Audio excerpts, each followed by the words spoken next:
네. 유튜브에서 로데미님께서 네. 올려주신 종목 볼게요. 이 종목도 아까 삼천리만큼은 아니지만 그래도 세요. 오늘 하락하는 게 아이고, 이거 무슨 일입니까, 오늘? 9.6% 밀린 미래반도체입니다. 예. 지금 38,800원에 매수를 하셨고 예. 비중 20%인데 아, 많이 밀리네요. 우리 시청자님도 이렇게 말씀하시네요. 거의 한 2자릿대 정도로 빠지고 있는데 네. 조정 후에도 이거 가지고 있어야 되는 건지 걱정입니다. 조정 나오는 때에 추가로 매수를 해서 반대로 이제 평단가를 낮춰야 되는지 이것도 말씀을 동시에 해주셨습니다. 또 반도체 좋다고 하시니까 또 이걸 또 역으로 기회를 삼으시려는 것 같기도 하고요. 피비님, 이 미래반도체는 어떻게 하는 게 좋겠습니까?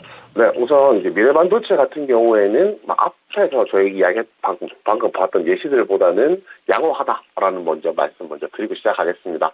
우선 이제 미래반도체라는 회사는 최근에 반도체 좋다라고 업황 좋다라는 얘기가 나오면서 삼성전자가 이제 실질적 감산에 대한 이야기들이 나오면서 주가가 가파르게 좀 올라왔었거든요. 거기에 플러스해서 삼성전자의 거액의 이제 반도체 클러스터 관련 투자라든지 그런 내용들이 이슈가 됐었는데요. 이 이유가 그겁니다. 이 회사는 반도체 유통을 하고 있는 업체고요. 삼성전자의 이제 반도체 유통 파트너이기 때문입니다. 그 부분이 시장에서 이제 가장 큰 영향을 주는 거죠. 만약에 삼성전자의 반도체에 대한 수요가 많이 늘어난다든지 그런 경우에 파트너 업체로서 굉장히 좀 수혜를 볼 수 있다는 것이 핵심이 될 수 있을 건데요. 결국 이제 입지를 다져놓은 업체라는 것이 좀 중요한데, 삼성전자 내에서 이제 안정적인 유통 파트너이기 때문에 저희가 보통 이걸 캐시카우라고 부르죠. 캐시카우로서의 역할을 하고 있다는 점에서는 이 종목에 관련된 이제 투자 메리트가 충분히 있다는 점도 얘기를 해볼 수 있을 것 같습니다. 그렇지만 아시다시피 저희가 반도체가 어느 시점이 좀 꺾였는지를 좀 생각해봐야 되거든요. 반도체가 꺾인 시점이 결국에는 2차 전지와 반도체 둘 다 좋다 해서 반도체보다 2차 전지가 더 좋다라는 이제 흐름이 형성되면서 반도체 관련주들이 4월 초부터 전체적으로 좀 조정을 받기 시작했었는데요. 이 부분은 사실 수급이 2차 전지냐 반도체냐 어느 쪽을 선택하느냐의 싸움에서 반도체가 진 것일 뿐이지 그 안에 있는 내용 자체가 달라진 것은 없다라는 부분을 조금 말씀을 드려야 될 것 같습니다.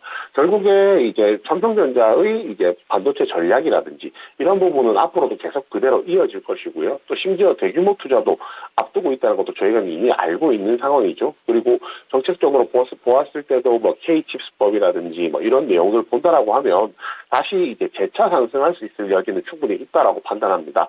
대신에 이 부분도 봐야겠죠. 당연히 이제 길게 제가 방금 말씀드렸던 긴 관점에서 본다라고 하면은 삼성전자의 투자나 K-칩스법이나 이런 것들이 효과가 있겠지만 사실 단기적으로 보았을 때 주가가 올라오는 데는 수급이라는 것이 제일 큰 메리트가 된다고 생각을 하거든요. 결국 이런 부분 보았을 때 당장 반도체 쪽에 수급을 끌어들이는 것은 쉽지가 않기 때문에 조금 어느 정도의 기다림의 시간은 필요하실 것이다라는 것도 말씀을 드리겠습니다. 오히려 이렇게 좀 접근해 보셨으면 좋겠습니다. 그 차트를 보고 제가 설명을 드릴 텐데요. 지금 미래반도체 같은 경우에 16,000원대부터 이제 바닥으로 상승을 해서 거의 한 2배 이상 상승을 했었고요. 지금 다시 그 자리로 내려오고 있는 와중입니다. 그리고 그 과정에서 20,000원대에 가장 많은 매물이 쌓여 있는 상황인데요. 이 매물이 가장 많다는 것은 이 가격대에서 미래 반도체를 가지고 있는 사람들이 가장 많다는 소리고, 이 구간이 보통 기술적 반등이라든지 주가를 이제 추가 매수하기에는 적절한 구간으로 저희가 좀 대응을 해볼 수가 있습니다. 지금 추가 매수에 대한 부분은 충분히 가능하다라고 말씀을 드리겠고요. 현재 비중이 20%니까 여기서 대략 한 10% 정도 추가하시는 것까지는 충분히 가능하다고 말씀드리겠습니다.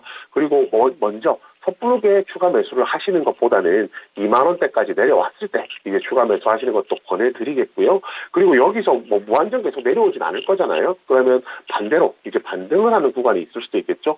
만약에 반등을 한다라고 하면 정고점인 한 37,000원, 38,000원 정도죠. 윗꼬리를 뗀다라고 하면 한 37,000원 정도 생각을 해볼 수 있을 것 같습니다. 이 종목 만약에 보유를 하시고요. 만약 20,000원까지 내려온다라고 하면 추가 매수, 내려오지 않는다라고 하면 그대로 보유를 하시되 제가 앞에서 말씀 잘못 드렸네요.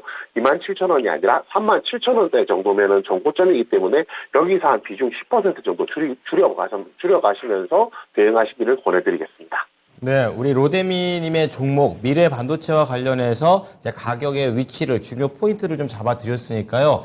추가 매수라든지 그리고 상단이 어느 정도가 열려 있는지 체크해 보시면서 잘 대응해 보셨으면 좋겠습니다. 네.